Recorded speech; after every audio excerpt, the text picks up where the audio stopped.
Grabe. Nakailang brown out kagabi, nakatatlong beses pong brown out. Tapos, sabay-sabay kaming nalobat. Edi wow, walang gagamitin pang flashlight na na mga cellphone, di ba? Yun yung kagandahan na meron kang ganito. Ayan. Pag may ganito ka po kasi, solar LED light, anytime na mag-brown out is meron kang gagamitin. Ayan po. Maganda po siya kasi nandito na yung kanyang solar panel. Magkasama na po sila ng kanyang LED light. Ayan. Ang kagandahan pa po kasi nito, nakikita nyo dyan, andito niya yung mga pagsaksakan. Kung halimbawa malobat yung cellphone nyo, meron ditong pag-chargean sa kanyang socket.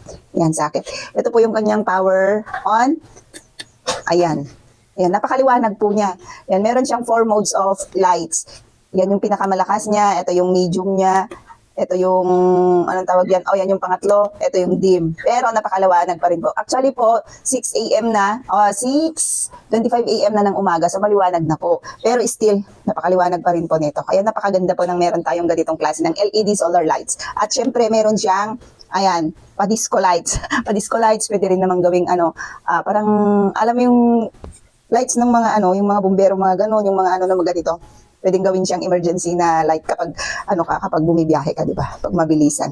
Ayan. So, yun po yung ating feature ng ating solar LED light. Napakaganda po, napaka-useful dito. At higit sa lahat, hindi siya masakit sa bulsa. Tignan niyo po yung price niyan diyan sa ating yellow basket. Napakamura lang po nito. So, ano pang ginagawa niyo? Mag-check out na po kayo.